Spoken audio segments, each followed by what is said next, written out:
Hello, good morning. Praise Lord. இன்றைக்கு உங்களை பார்க்கறது ரொம்ப சந்தோஷம். கர்த்தர் நல்லவர், பெரியவர், மாறாதவர். அவருடைய வார்த்தைகள் உண்மையுள்ள வார்த்தைகள், நம்மை தேற்றுகிற வார்த்தைகள், வழி நடத்துகிற வார்த்தைகள். தேவனுடைய வார்த்தைக்கு ஜீவன் இருக்கிறது.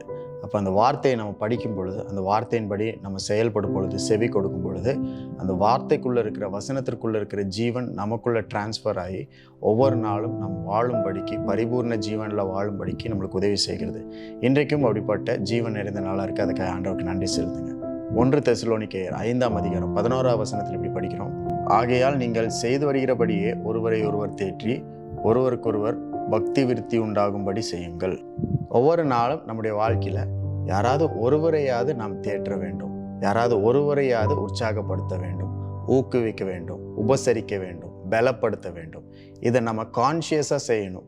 எதர்ச்சியாக இவங்களை பார்த்தேன், அவங்கள நான் உற்சாகப்படுத்தினேன் அப்படின்னு இல்லாமல், இன்றைக்கு யாரையாவது ஒருவரை உற்சாகப்படுத்தணும், தேற்ற வேண்டும், என்னுடைய வார்த்தைகள் ஆறுதலாக அவங்களுக்கு நான் சொல்ல வேண்டும் அப்படின்ற எண்ணம் நம்மளுக்குள்ளே இருந்து கொண்டே இருக்க வேண்டும்.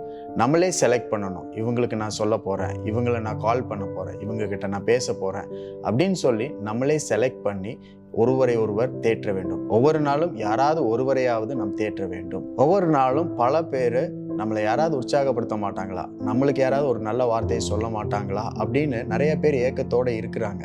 நம்மை சுற்றி இருக்கிறவங்க, குடும்பத்தில் இருக்கிறவங்க, உறவினர்கள் எல்லாருமே. அப்படிப்பட்ட மக்களுக்கு நல்வார்த்தைகள், தேறுதலான ஆறுதலான வார்த்தைகள் தேவைப்படுகிறது. அதை நாம் செய்ய வேண்டும். நமக்கு ஆறுதல் தேவைப்படுகிறது, நமக்கு தேறுதல் தேவைப்படுகிறது, உண்மைதான்.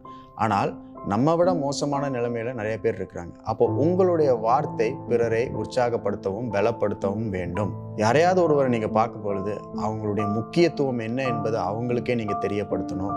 ஆண்டவருடைய பார்வையில் அவங்க எவ்வளோ விலையேறப்பட்டவங்க, விசேஷமானவங்க அப்படின்றத அவங்களுக்கு நீங்கள் சொல்லணும். எப்பெல்லாம் உங்களை நினைக்கிறேனோ உங்களுக்காக ஆண்டவருக்கு நான் நன்றி சொல்லிகிட்டே இருக்கிறேன் அப்படின்ற காரியத்தை அவங்களுக்கு தெரியப்படுத்தணும். இப்படிப்பட்ட காரியங்களை சொல்லும் பொழுது தான் அவங்க எவ்வளோ முக்கியமானவங்க, அவங்க எவ்வளோ விசேஷித்தமானவங்க என்பது அவங்களுக்கே தெரியும். அப்போ நீங்களும் நானும் இப்படி சொல்லுகிற வார்த்தைகள் ஒரு சின்ன வார்த்தையாக இருக்கலாம், கொஞ்ச நேரம் பேசலாம், 5 நிமிஷம் பேசலாம், சிறிய ஒரு காரியமாக தெரியலாம். ஆனால் அது அவங்க வாழ்க்கையில் பெரிய தாக்கத்தை ஏற்படுத்தும், தேவையான தாக்கத்தை ஏற்படுத்தும் என்பதை ஆண்டவர் நம்மளுக்கு சொல்லுகிறார். நீங்களும் நானும் இதை செய்யும் பொழுது அவர்கள் 4 பேர்த்த உற்சாகப்படுத்துகிற அளவுக்கு அவங்களுடைய மனம் மாறும். நாம் பிறரை உற்சாகப்படுத்தி அவர்களை பலப்படுத்தும் பொழுது அந்த பலனை, அந்த உற்சாகத்தை அவர்கள் பரிமாறிக்கொள்வார்கள். அதுதான் இந்த வசனத்தினுடைய ஒரே நோக்கம். ஆகவே தினமும் ஒருவரை தேற்ற வேண்டும் என்ற எண்ணம், இந்த ஐடியா, திட்டம், பிளான் நம்முடைய வாழ்க்கையில் இருந்து கொண்டே இருக்கணும், நம்முடைய மனதில் இருந்து கொண்டே இருக்கணும். நாம் நிறைய தேவைகளில் இருக்கிறது போல பிறரும் பல தேவைகள் இருக்கிறார்கள் என்பதை நாம் புரிந்து கொண்டு நம்மை முன்னிறுத்துவதை காட்டிலும் பிறரை முன்னிறுத்தி அவர்களுக்காக நம்ம செய்கிற இந்த சின்ன சின்ன காரியத்தை தேவன் பார்த்து கனப்படுத்தி நம்மை ஆசீர்வதித்து நம்மை வழி நடத்தி உயர செய்வார். அப்படிப்பட்ட தேவன் தான் நம்முடைய வாழ்க்கையில் இருக்கிறார். இன்றைக்கும் பிறரை உற்சாகப்படுத்த, ஒருவரையாவது நீங்கள் ஊக்குவிக்க, பலப்படுத்த ஒரு நல்ல நாள் ஆண்டவர் கொடுத்திருக்கிறார். அதற்காக அவருக்கு நன்றி செலுத்துங்க.